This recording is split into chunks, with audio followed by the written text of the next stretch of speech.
Hello बच्चों, welcome to online digital classes of Vision Point for analysis students. बच्चों, मैं आपका केमिस्ट्री का इंस्ट्रक्टर आदित्य सर आप लोगों को हाई स्कूल की केमिस्ट्री पढ़ा रहा था, है ना। हाई स्कूल सेकेंडरी का मतलब क्या होता है बच्चों? सेकेंडरी, है ना। आपके बोर्ड में क्या कहते हैं? सेकेंडरी। और सीबीएसई में क्या कहते हैं? हाई स्कूल, यानी 9th और 10th।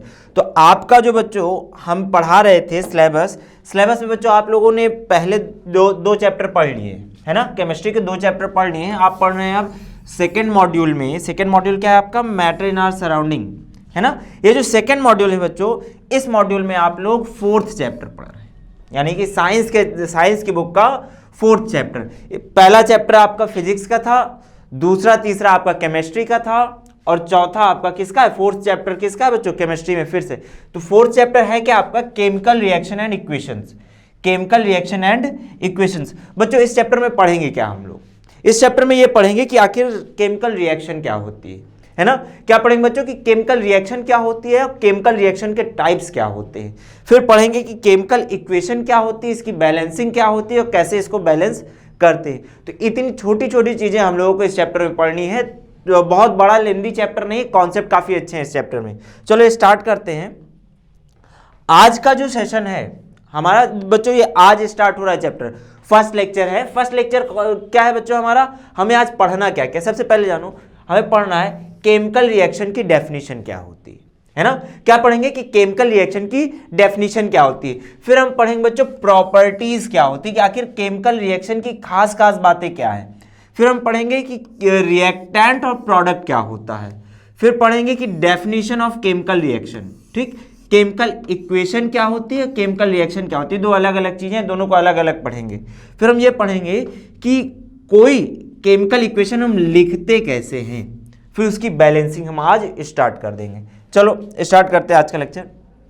सबसे पहली बात आती है बच्चों डेफिनेशन क्या है ना। डेफिनेशन क्या है? देखो मैंने कहा chemical reaction is the process in which new substances are formed with new chemical properties. एक ऐसी प्रोसेस है ना बच्चों, एक ऐसी प्रोसेस जिसमें कोई नया सब्सटेंस बनता हो। पहले हमारे पास कुछ और था, रिएक्शन के बाद या उस प्रोसेस के बाद हमें जो सब्सटेंस मिला वो बिल्कुल नया है। और नया किस आधार पे, किस बेसिस पे है? हमने कहा केमिकल प्रॉपर्टीज के बेसिस पर एकदम नया हो गया। जैसे एग्जांपल देखो, मैंने कहा यहां लिखा हुआ फोटोसिंथेसिस। फोटोसिंथेसिस में क्या होता है बच्चों? मैंने कहा कार्बन डाइऑक्साइड गैस, ठीक, वाटर से रिएक्ट करके, कार्बन डाइऑक्साइड गैस वाटर से रिएक्ट करके सनलाइट और क्लोरोफिल के प्रेजेंस में, याद रखना बच्चों क्लोरोफिल लिख देता हूं, क्लोरोफिल की प्रेजेंस में बनाता क्या है? ग्लूकोज C6H12O6 एक्वस स्टेट में, और साथ में बनाता क्या बच्चों? ऑक्सीजन गैस, ठीक, ऑक्सीजन गैस। लो इसको बैलेंस किए दे रहा हूं। तो ये जो प्रोसेस हुई, देखो पहले हमारे पास क्या था? कार्बन डाइऑक्साइड था। क्या था? Carbon dioxide. आप खा नहीं सकते, ठीक। कार्बन डाइऑक्साइड से आपको डायरेक्ट एनर्जी नहीं मिलती, वाटर से आपको एनर्जी नहीं मिलती, लेकिन आप जानते हो बच्चों ये क्या है? ग्लूकोज। क्या है? ग्लूकोज यही आपको खाने में, यही आपको एनर्जी देता है। बात समझ में आई बच्चों? यही आपको एनर्जी देता है। तो मैंने कहा कार्बन डाइऑक्साइड और वाटर, इन दोनों ने आपस में एक छोटी सी प्रोसेस की। उस प्रोसेस को हमने क्या कहा बच्चों? Chemical reaction. क्या कहा हमने? Chemical reaction. किस किस चीज की प्रेजेंस में? सनलाइट और क्लोरोफिल की प्रेजेंस में, और बनाया क्या? मैंने कहा ग्लूकोज बनाया और ऑक्सीजन बनाया। तो ऑक्सीजन और ग्लूकोज की प्रॉपर्टीज कार्बन डाइऑक्साइड और वाटर से अलग है। किस बेसिस पर? मैंने कहा केमिकल प्रॉपर्टीज अलग अलग है। केमिकल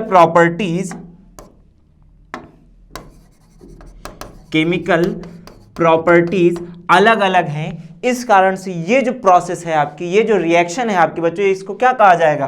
केमिकल रिएक्शन कहा जाएगा। क्या कहा जाएगा बच्चों? Chemical reaction. बात समझ में आ रही है जी? तो हम सीधा सीधा कह सकते हैं एक ऐसी प्रोसेस जिसमें कोई नया सब्सटेंस बन रहा हो जिसकी केमिकल प्रॉपर्टीज पुराने वाले सब्सटेंस से अलग हो, या यूं कह दूं कि नई केमिकल प्रॉपर्टीज के साथ बन रहा हो, तो ऐसी प्रोसेस को हम क्या कहते हैं? केमिकल रिएक्शन कहते हैं। बात समझ में आई? एक तो ये हो गया आपका एग्जाम्पल, है ना, विद इक्वेशन मैंने बता दिया। एक और एग्जाम्पल यहां लिखा हुआ डाइजेशन ऑफ फूड, है ना। देखो फोटोसिंथेसिस की प्रोसेस तो ये हो गई, फोटोसिंथेसिस की प्रोसेस तो ये हो गई। डाइजेशन ऑफ फूड कैसे होना है उसको देखो, थोड़ा सा रिएक्शन बताते हैं। डाइजेशन का मतलब क्या होता है बच्चों? जो आपने ग्लूकोज लिया है, आपने ग्लूकोज लिया, उस ग्लूकोज की टूट करके ग्लूकोज का क्या हो बच्चों? ग्लूकोज का जो है हम एक तरह से कह सकते हैं डिकम्पोजिशन होने पर हमें क्या मिलती? एनर्जी। तो एनर्जी जो मिलती उसी प्रोसेस को हम क्या कहते हैं? डाइजेशन कह देते हैं, है ना, केमिस्ट्री की लैंग्वेज में। बायो वाले टीचर के पढ़ लेना डाइजेशन कैसे कहते हैं वो लोग, हम तो यही जानते हैं। देखो हम क्या बताते हैं, हम कहते हैं C6H12O6 ये प्राणी है, इस प्राणी को क्या कहते हो तुम लोग? ग्लूकोज कहते हो, है ना, ग्लूकोज कहते हो। मैंने कहा मैं इसको ऑक्सीजन गैस की प्रेजेंस में क्या कर दूंगा? बर्न कर दूंगा। आपकी बॉडी के अंदर होता क्या है बच्चों? बर्निंग होती है ग्लूकोज की बर्निंग होती है, इसी प्रोसेस को आप डाइजेशन कहते हो। तो जब बर्निंग करते हो तो आपको मिलता क्या है? CO2 गैसेस स्टेट में, है ना। आप पढ़ते हो कि आप ऑक्सीजन इनहेल करते हो और कार्बन डाइऑक्साइड क्या करते हो? बाहर निकालते हो। तो वही कार्बन डाइऑक्साइड कैसे निकली? ग्लूकोज की बर्निंग के बाद ग्लूकोज को बर्न करोगे तो कार्बन डाइऑक्साइड मिलेगा, और क्या मिलेगा बच्चों? वाटर मिलेगा, और इसके साथ में आपको लार्ज अमाउंट में हीट मिलेगी, है ना। क्या मिलेगा? लार्ज अमाउंट में हीट मिलेगी। हीट के लिए हम डेल्टा साइन लगाते हैं। डेल्टा देखो यहाँ थोड़ा गंदा बना दिया मैंने, देखो साफ साफ बना दे रहा हूँ, ऐसे जैसा ट्रायंगल बनाते हैं, है ना, ट्रायंगल बनाते हैं, वाटर वेपर के फॉर्म में आपका बनता है। तो हमने कहा एक ऐसी प्रोसेस जहां पर पुराना वाला सब्सटेंस जो था वो टूट करके या किसी अदर प्रोसेस के थ्रू, या टूट करके जुड़ करके किसी भी प्रोसेस के थ्रू एक नया सब्सटेंस बना रहा है जिसकी प्रॉपर्टीज पुराने वाली सब्सटेंस की प्रॉपर्टीज से क्या है बच्चों? अलग है। तो इस प्रोसेस को भी हमने क्या कह दिया बच्चों? केमिकल रिएक्शन कह दिया। बात समझ में आ रही? केमिकल रिएक्शन क्या होता है? केमिकल रिएक्शन क्या होता है, समझ में आया? देखो इतनी छोटी सी डेफिनेशन थी, एक्सप्लेनेशन आप लोगों ने देख लिया, अब आप लोगों को आ गया होगा। अब बात आती है प्रॉपर्टीज ऑफ केमिकल रिएक्शन की। देखो केमिकल रिएक्शन की प्रॉपर्टीज क्या होती है, हमने ये तो जान लिया कि केमिकल रिएक्शन कहते किसको है, लेकिन कुछ खास चीजें होनी चाहिए जो कि हमको बता सके कि हाँ ये चीज तो कंफर्म है किसी केमिकल रिएक्शन में होगी ही होगी। तो हमने कहा सबसे पहली चीज क्या होती है? केमिकल रिएक्शन जो होती है इरिवर्सिबल होती है। क्या होती है बच्चों? इरिवर्सिबल। रिवर्सिबिलिटी का मतलब क्या होता है? हमने रिएक्टेंट से कोई प्रोसेस की और कोई प्रोडक्ट बना लिया, ठीक, और उस प्रोडक्ट से कोई प्रोसेस की और हमारा रिएक्टेंट वापस मिल गया, ठीक। रिएक्टेंट से प्रोसेस की तो प्रोडक्ट मिल गया, प्रोडक्ट से प्रोसेस की तो रिएक्टेंट मिल गया। तो इस तरह की जो रिएक्शन होती है उसको हम कहते हैं रिवर्सिबल रिएक्शन। जैसे H2O, है ना, इसको आप जो है लिक्विड स्टेट में था, आपने गर्म किया तो वेपोराइज हो गया, H2O गैस में बदल गया, और जैसे ही आपने ठंडा कर दिया, क्या हुआ? वापस से H2O लिक्विड बन गया। तो ये रिवर्सिबल प्रोसेस है। लेकिन इरिवर्सिबिलिटी किसको कहते हैं? इरिवर्सिबिलिटी किसको कहते हैं? ध्यान सुनना, मैंने अभी कुछ देर पहले आपको एक इक्वेशन बताई थी, उसी लिए बताई थी। देखो इरिवर्सिबिलिटी के लिए बताने जा रहा हूं। मैंने कहा C6H12O6, ठीक, इसको मैंने ऑक्सीजन की प्रेजेंस में बर्न किया तो मिला क्या? CO2 प्लस H2O, है ना। रिएक्शन बैलेंस कर लो। और मैंने कहा CO2 6CO2 प्लस 6H2O ये मिलकर क्या बनाएंगे? C6H12O6 plus 6O2। आपने कहा सर रिएक्टेंट से प्रोडक्ट मिला था और इसी प्रोडक्ट की रिएक्शन करके हमने क्या बना लिया? वापस से पुराना वाला रिएक्टेंट। तो आप कहते हो सर रिएक्टेंट से प्रोडक्ट मिला, प्रोडक्ट से रिएक्टेंट मिल रहा है, तो इस प्रोसेस को आप रिवर्सिबल क्यों नहीं कह रहे? ध्यान सुनो, रिवर्सिबल हम तब कहेंगे जब प्रोसेस इन्वर्ट करने पर, प्रोसेस बदलने। देखो यहां मैंने इसको कैसे बनाया था? सनलाइट की प्रेजेंस में और क्लोरोफिल की प्रेजेंस में, है ना, सनलाइट और क्लोरोफिल की प्रेजेंस में। अगर हम ऐसा करते कि सनलाइट हटा देते और अंधेरा कर देते, सनलाइट हटा देते अंधेरा कर देते, अंधेरा हो जाता और क्लोरोफिल हटा देते, ये दो चीजें हटा देते, इनको दे करके, इनको ला करके हमने ये प्रोसेस कराई थी, है ना। अगर मैं इसको हटा लेता दोनों को और वापस से 6CO2 और 6H2O से ये ग्लूकोज और ऑक्सीजन बन जाता तो हम कहते हैं रिएक्शन रिवर्सिबल है। हमने कहा रिएक्शन रिवर्सिबल नहीं है। क्यों नहीं है? क्योंकि इस रिएक्शन को कराने के लिए मैंने सनलाइट और क्लोरोफिल दिया था और इस रिएक्शन को कराने के लिए मैंने हीट का यूज किया है। किसका यूज किया बच्चों? हीट का। अगर गर्म करने पर ये बना, ठंडा करने पर ये बन जाता, है ना। प्रोसेस पलट दो, प्रोसेस पलट दो। हीट करने का उल्टा क्या होता है बच्चों? कोल्ड करना, है ना। कोल्ड कर देना या कूल कर देना, जो भी कह लो, इंग्लिश वाले हो तो कूल कर दो, है ना। हीट करने पर आपकी रिएक्शन इधर जा रही है, कूल करने पर वापस आ जाए तो आप कह दो रिएक्शन रिवर्सिबल है। लेकिन आपने कहा सर गर्म कर रहे हैं, जब बर्न कर रहे हैं, उल्टा कर दिया मैंने, क्या ऊपर बर्न करोगे तो ये बनेगा, नीचे वाले में सनलाइट और क्लोरोफिल की प्रेजेंस में ये होगा। रिएक्शन ऊपर नीचे लिख दिया था कंडीशन, थोड़ा ध्यान दे देना उसको, है ना। मैंने कहा कि गर्म करने पर हमको ये मिला है, ठंडा कर दूं तो हमको ये मिल जाए, है ना। प्रोसेस इन्वर्ट कर देने पर अगर रिएक्शन रिवर्स हो जाए तो हम कहेंगे कि रिएक्शन कैसी है? रिवर्सिबल है। रिएक्शन कैसी है? रिवर्सिबल है। लेकिन हमने कहा प्रोसेस पलट देने पर हमें प्रोडक्ट से रिएक्टेंट वापस नहीं मिल रहा, तो इसलिए ये रिएक्शन कैसे है बच्चों? इरिवर्सिबल है। बात समझ में आई? इरिवर्सिबल क्यों है? बात समझ में आई बच्चों? चलो आगे देखते हैं। During a chemical reaction no new element is formed, कोई भी नया एलिमेंट नहीं बनता। अच्छा, एलिमेंट याद होगा आप लोगों को, इसको चलो थोड़ा सा मिटा देता हूं। अरे ये गया।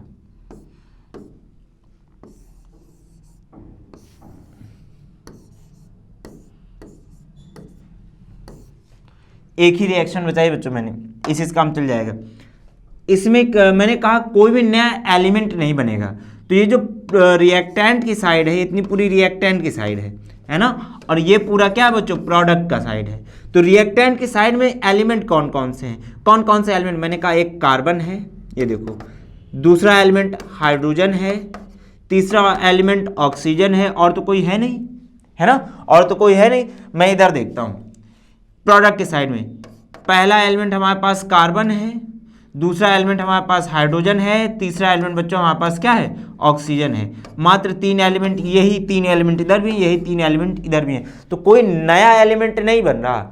रिएक्शन के दौरान कभी भी, मैं आपसे जब एटम एंड मॉलिक्यूल्स पढ़ा रहा था तो मैंने यही बताया था कि कभी भी रिएक्शन के दौरान एटम डिस्ट्रॉय नहीं होते, एटम खत्म नहीं होते, और ना ही कोई नया एटम बनता है। याद आया जब law of conservation of mass बता रहा था? बिल्कुल वही चीज यहां पर भी है कि अगर आपने क्या कहा कि सर ऐसा है, कोई नया एलिमेंट नहीं बन रहा, law of conservation of mass के अकॉर्डिंग, है ना, वो वहां भी काम कर रहा था, यहां भी काम कर रहा है, वो लॉ हर जगह काम करेगा। तो यहां पर भी देखो कह रहा है कोई नया एलिमेंट नहीं बन रहा, कोई नया एटम भी नहीं बन रहा। जितने नंबर ऑफ एटम्स इस साइड थे उतने ही नंबर ऑफ एटम इस साइड भी होंगे, और जितने कार्बन के एटम्स इस साइड हैं उतने ही कार्बन के एटम इस साइड भी होंगे। हाइड्रोजन जितने इधर हैं उतने इधर भी होंगे, जितने ऑक्सीजन इधर उतने ही ऑक्सीजन इधर भी होंगे। तो ना तो नया एटम बनता है और ना नया एलिमेंट बनता है। तो हमने सीधा सीधा कह दिया ड्यूरिंग अ केमिकल रिएक्शन, किसी भी केमिकल रिएक्शन में no new element is formed, कोई भी नया एलिमेंट बनता नहीं है। बात समझ में आ रही है बच्चों? कोई भी नया एलिमेंट बनता नहीं। आगे देखो, during a chemical reaction only rearrangement of atoms takes place. जब भी कोई केमिकल रिएक्शन हो रही होती है तो एटम्स की रीअरेंजमेंट होती है। रीअरेंजमेंट का क्या मतलब होता है बच्चों? देखो एक इजी एग्जांपल लेके बताता हूं। मैंने कहा एक गैस था आपका H2, ठीक, दूसरी गैस थी आपकी O2। आपने कहा इन दोनों को आप बर्न करेंगे तो आपका बन जाना चाहिए H2O, ठीक, क्या बन जाना चाहिए? H2O। एंडोथर्मिक केमिकल रिएक्शन है। तो मैंने कहा कि जब इन दोनों को बर्न करोगे तो ऑक्सीजन, हाइड्रोजन और ऑक्सीजन को बर्न करोगे तो वाटर बन जाना चाहिए। मैंने कहा ना तो नया एलिमेंट बनेगा ना नया एटम बनेगा, तो होगा क्या, एटम्स जिस तरह से अरेंज हैं, है ना, ये एक मॉलिक्यूल है, ये एक मॉलिक्यूल है, arrangement of atom is called molecule. तो यहां पर जो अरेंजमेंट है और यहां पर जो अरेंजमेंट है उसको बदल दूं, उसको मैं क्या करूं बच्चों, बदल दूं। तो जो भी हमारे पास अरेंजमेंट है उसको अगर बदल दिया जाएगा तो आप कहोगे सर क्या हो रहा है, केमिकल रिएक्शन हो रही है। एटम्स की अरेंजमेंट बदल दी जाए, आपने कहा सर प्रूफ कीजिए, मैंने कहा ठीक है चलो। H2 कैसा होता है, हाइड्रोजन फिर बगल में हाइड्रोजन। ऑक्सीजन कैसा होता है बच्चों, ऑक्सीजन ऐसा होता है क्या, डबल बॉन्ड से जुड़ा रहता है, ठीक। लेकिन हमने कहा जो H2O होता है, एक साइड में हाइड्रोजन फिर बगल में ऑक्सीजन फिर ऑक्सीजन बगल में हाइड्रोजन, है ना। यहां देखो हाइड्रोजन हाइड्रोजन बगल में थे, ऑक्सीजन ऑक्सीजन बगल में थे, लेकिन यहां पर क्या हुआ, ऑक्सीजन बीच में आ गया, एक साइड हाइड्रोजन दूसरी साइड हाइड्रोजन और ऑक्सीजन के बगल में कोई ऑक्सीजन नहीं। तो मैंने कहा एटम्स का क्या हो गया बच्चों, रीअरेंजमेंट हो गया। एटम्स का क्या हो रहा है बच्चों, रीअरेंजमेंट हो रहा है। तो इस प्रोसेस को आप क्या कहते हैं, आप कहते हैं सर ये प्रोसेस हमारी केमिकल रिएक्शन है। प्रोसेस क्या है बच्चों, केमिकल रिएक्शन। ध्यान रखना ये कुछ खास प्रॉपर्टीज हैं, कुछ खास प्रॉपर्टीज हैं। डेफिनेशन आपसे पूछा जाएगा तो डेफिनेशन आप यही लिखेंगे, डेफिनेशन आप यही लिखेंगे। आपकी बुक में बच्चों जैसे अगर कुछ बच्चे पहले सीबीएसई या अदर किसी बोर्ड से पढ़े होंगे तो उन बच्चों में कैरेक्टरिस्टिक्स बताए जाते हैं, है ना, कैरेक्टरिस्टिक्स बताए जाते हैं। तो कैरेक्टरिस्टिक्स इसी से रिलेटेड हैं, ये नहीं है, ये नहीं, ये अलग है, कैरेक्टरिस्टिक्स अलग। कैरेक्टरिस्टिक्स में आप लोग पढ़ते हो जैसे इवोल्यूशन ऑफ गैस, है ना, इवोल्यूशन ऑफ गैस, या आप लोग पढ़ते हैं कि sir formation of precipitate, formation of precipitate जिसको आप पीपीटी बोलते हैं, है ना, प्रेसिपिटेट। या आप लोग पढ़ते हैं इवोल्यूशन ऑफ गैस हो गया तो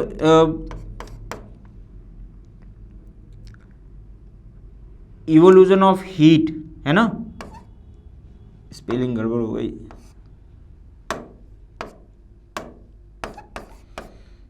या इवोल्यूशन ऑफ हीट, HEAT, है ना। फिर एब्जॉर्प्शन ऑफ हीट, फिर कई सारी ऐसी प्रोसेस आ जाती है तो इसको आप बच्चों कैरेक्टरिस्टिक्स में पढ़ते हैं, है ना, इसको आप बच्चों कैरेक्टरिस्टिक्स में पढ़ते हैं। ज़्यादातर बुक्स में 5 या 6 दिया हुआ है, ये आपकी प्रॉपर्टीज़ हैं, ये अलग हैं ये अलग हैं, ठीक। इनको अलग अलग पढ़ना और अलग अलग लिखना।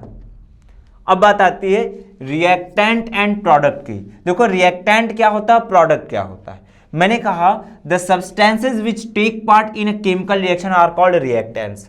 जो भी आपका सब्सटेंस रिएक्शन की शुरुआत में पार्टिसिपेट कर रहा होगा, रिएक्शन की शुरुआत में पार्टिसिपेट कौन कर रहा है, देखो यहां पर इस वाली रिएक्शन में, है ना। एग्जांपल देखो मैंने कहा HCl हाइड्रोक्लोरिक एसिड और मैग्नीशियम, ठीक। ये दो सब्सटेंस ऐसे हैं जो क्या कर रहे हैं, रिएक्शन की शुरुआत में पार्टिसिपेट कर रहे हैं, रिएक्शन में पार्टिसिपेट कर रहे हैं, तो इनको हमने कह दिया रिएक्टेंट। तो सीधी सीधी बात, the substances which take part in a chemical reaction are called reactants, are called क्या बच्चों, रिएक्टेंट्स। फिर देखो मैंने कहा जब प्रोडक्ट की बात आई तो मैंने कहा the substances produced as a result of chemical reaction are called product. जो एज अ रिजल्ट हमें ऑब्टेन होते हैं, जो एज अ रिजल्ट हमको मिलते हैं, ये रिएक्शन का रिएक्टेंट थे, इन्होंने प्रोसेस स्टार्ट की और प्रोसेस की एंडिंग में हमको क्या मिला, हमने कहा सर मैग्नीशियम क्लोराइड मिला और हाइड्रोजन गैसेस स्टेट में मिली जो इवॉल्व हो गई, है ना। तो ये दो चीजें हमको मिली, तो इन दो चीजों को हम क्या कहेंगे बच्चों, प्रोडक्ट कहेंगे। क्या कहेंगे, प्रोडक्ट कहेंगे। और जिसने रिएक्शन में पार्टिसिपेट किया था उसको रिएक्टेंट कहेंगे। तो रिएक्टेंट शुरुआत में आया, प्रोडक्ट एंडिंग में आया। अंतर समझ में आया बच्चों, डिफरेंस समझ में आया। यही डिफरेंस, यही डेफिनेशन आपको एग्जाम में लिखनी है, यही डेफिनेशन बच्चों आपको एग्जाम में लिखनी है। अब बात आती है केमिकल इक्वेशन की डेफिनेशन क्या होती है। देखो अभी तक आपने कहा केमिकल रिएक्शन क्या होती है ना, आपने खूब डिटेल में पढ़ा कि केमिकल रिएक्शन क्या होती है। अब आपको जानना है कि भैया केमिकल रिएक्शन हम जान तो गए, उसको लिखेंगे कैसे, उसको लिखेंगे कैसे? देखो लिखने के लिए आपने कहा, जैसे यहां मैंने कहा when zinc metal react with hydrochloric acid it produce zinc chloride and hydrogen gas. बहुत लेंदी हो गया। कुछ कुछ रिएक्शंस ऐसी होती और ज्यादा लेंदी हो जाती है। जैसे फोटोसिंथेसिस मुझको लिखना है तो मैं ऐसे लिखूंगा, carbon dioxide react with water in the presence of sunlight and chlorophyll it produces glucose and oxygen, है ना, with absorption of heat absorb करता है। तो बहुत लंबी बात हो गई, तो इसको हमको लिखने में कम से कम 3-4 लाइन जाएगा। तो हमने कहा सर ऐसा है, कुछ ऐसा किया जाए कि शॉर्ट में लिख दिया जाए, इतना लेंदी ना लिखना पड़े, हम उसको शॉर्ट में कर दें। तो शॉर्ट में लिखने के लिए हमने क्या किया, हमने कहा the symbolic representation of a chemical reaction is called chemical equation. किसी रिएक्शन का जो सिंबॉलिक रिप्रेजेंटेशन होगा, है ना, क्या होगा, सिंबॉलिक रिप्रेजेंटेशन होगा, उसी को हम क्या कह देंगे बच्चों, इक्वेशन कह देंगे। क्या, कौन सी इक्वेशन, केमिकल इक्वेशन। ठीक, chemical equation of a reaction. बात समझ में आई? तो जैसे मैंने यहां पर एग्जांपल लिखा हुआ है, मैंने कहा अगर रिएक्शन ऐसा लिखा हो कि जिंक मेटल को हम हाइड्रोक्लोरिक एसिड से रिएक्ट कराएंगे तो जिंक क्लोराइड और हाइड्रोजन गैस मिलेगा। तो मैंने कहा चलो इसको लिख देते हैं। मैंने कहा देखो जिंक मेटल को हाइड्रोक्लोरिक एसिड से मैंने रिएक्ट कराया, जिंक मेटल को हाइड्रोक्लोरिक एसिड से मैंने रिएक्ट कराया, तो क्या बन गया, जिंक क्लोराइड और हाइड्रोजन गैस। और हमको देखो यहाँ पर कई सारी चीज़ें सीधा सीधा पता चल गई। जिंक हमने सॉलिड स्टेट में लिया था, ठीक, 1 मोल जिंक लिया था।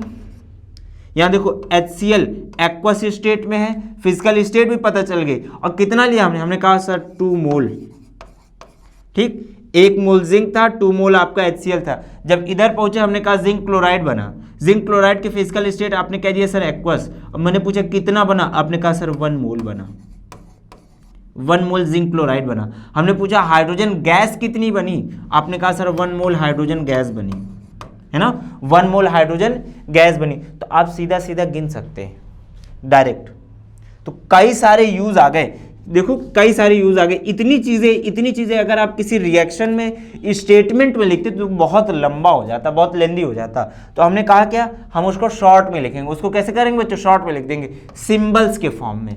किस फॉर्म में बच्चों, सिंबल्स के फॉर्म में। तो आपसे एग्जाम में आएगा तो सीधा सीधा लिख देना, the symbolic representation of a chemical reaction is called chemical equation. और एग्जाम्पल में यही टीप देना, आप लोग टीपने में उस्ताद हो, है ना, हो कि नहीं हो, बोलो हाँ, कमेंट बॉक्स में लिख देना हाँ सर टीपने में उस्ताद है, उस्ताद बहुत अच्छे हो तुम लोग। चलो मैंने कहा अगली डेफिनेशन बच्चों आती है कि method of writing a chemical equation.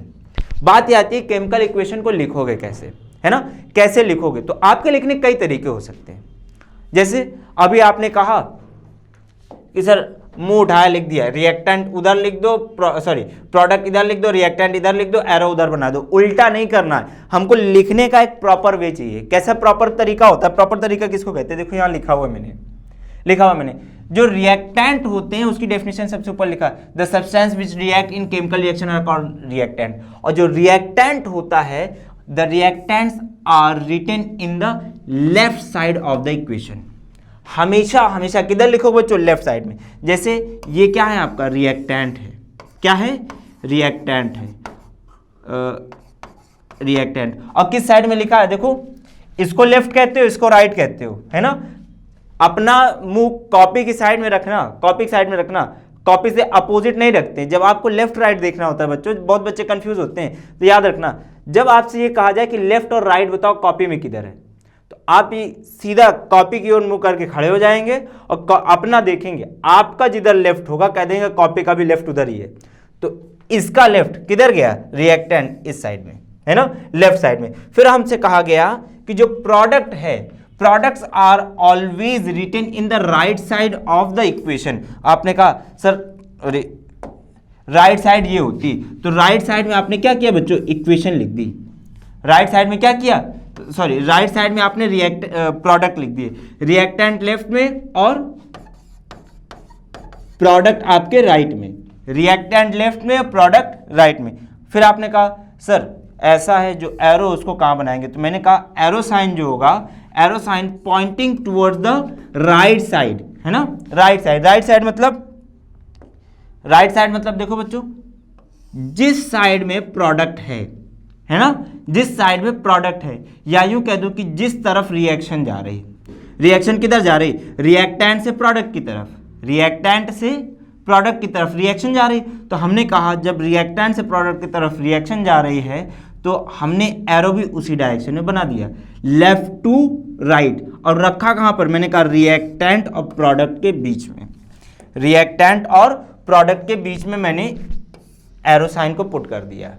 बात समझ में आई बच्चों? तो हमारा जो आज का लेक्चर था इतना ही था। इसके आगे हम लोग इक्वेशन देखेंगे, इक्वेशन की बैलेंसिंग वगैरह, ठीक। तो लेक्चर मिस नहीं करना, ठीक। रेगुलर टाइम पे क्लास किया करो, थोड़ा नोट्स बनाते रहना, ठीक है, आपको बहुत काम आएगा एग्जाम में। चलो आज का लेक्चर यहाँ खत्म करते हैं, इसके बाद हम लोग नेक्स्ट लेक्चर नेक्स्ट टाइम पे पढ़ेंगे।